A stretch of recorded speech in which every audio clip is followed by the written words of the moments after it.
سے دولت سرا کے قریب سے گزرا تو میں نے دیکھا کہ 8ویں امام کے گھر کو مجمع نے گھیرا ہوا ہے. کہتے ہیں ذوالحج کی 29 یا 20 تاریخ بھی میں نے دیکھا کہ ایک مجمع تھا, ایک بہت بڑا مجمع تھا جس نے امام کے دولت خانے کو گھیرا ہوا تھا.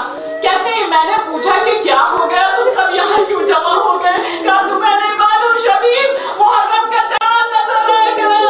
اے شبیب, امام بالا خانے پر جا کر محرم کا چاند دیکھ رہے ہیں, اور امام کا طریقہ یہ ہے جب چاند نظر آتا ہے سینے میں ہاتھ مار کر کہتے ہیں ہائے حسین, غربتا, اے حسین, اے جان آپ کی غربت کے قربان. اور اس کے بعد امام نیچے تشریف لاتے ہیں. شبیب کہتے ہیں کہ میں دولت سرا میں امام کے پاس پرسے کے لیے گیا تو میں نے دیکھا کہ غلام آیا اور اس نے آپ کا قالین لپیٹا, فرش لپیٹا اور لے کے چلا گیا. میں انتظار کرتا رہا کہ شاید ابھی غلام واپس آئے گا, دوسرا فرش لا کے بچھائے گا. جب بہت دیر تک غلام واپس نہیں آیا تو میں نے امام سے پوچھا کہ غلام دوسرا فرش لے کے نہیں آیا. امام کی آنکھوں سے آنسو جاری ہو گئے. کہا شبیب, اب ہم فرش پہ نہیں بیٹھیں گے, اب 10 دن تک ہم اسی مرحلہ فرش پہ بیٹھے رہیں گے, ہم خاک میں 10 دن تک بیٹھیں گے. اللہ اکبر, یہ اس کی عزا ہے کہ جس نے سفر میں چاند دیکھا تھا. اور روایتیں کہتی ہیں, شعراء کرام کہتے ہیں کہ شاید نے جب چاند محرم کا سفر میں دیکھا, میں زرے قتل رقم 1 سفر میں دیکھا, موت کو دھوم مچاتے ہوئے گھر میں دیکھا. اور اس کے بعد امام نے دعا کرنی شروع کی. حاضرین مجلس, اللہ اکبر, کیسی ایمان کی دعا تھی. کبھی دعا کریں پروردگار علی اکبر کی قربانی قبول کر لینا, پروردگار علی اصغر کی قربانی قبول کر لینا, اے پروردگار جلتے ہوئے گھر کی قربانی کو قبول کر لینا. رو کے چلائی بہن, درد و بلا مانگتے ہو, ہائے مر جاؤں گی کیوں اپنی قضا مانگتے ہو. دیکھ کر جان یا اللہ سے کیا مانگتے ہو, کیوں نہیں بیاہ کی اکبر کے دعا مانگتے ہو. پوری ہوتے ہوئے بانوں کی تمنا دیکھوں, یا خدا میں جوالال کا صحرا دیکھوں. بولے شبیر, بہن وعدہ وفائی ہے ضرور, دے چکا ہوں میں زباں احمد مرسل کے حضور. بچپنا تھا تمہیں کچھ یاد بھی ہے رنجور, اما جا کر چکی ہے میری شہادت کو قبول. غور سے پھرتے ہیں کباش تمہاری زینب, میرے محضر پہ ہے خود مہر تمہاری زینب. یہ سخن سن کے تڑپنے لگی شہدائے حسین, پیٹ کر سر کو کہا ہائے اخی ہائے حسین. ارے تو نہ ہو اور بہن رونے کو رہ جائے حسین, پھر مگا لو وہی محضر میرے ماں جائے حسین. یا میری مہر کو محضر سے مٹا دو بھائی, یا میرا نام شہیدوں میں بڑھا دو بھائی.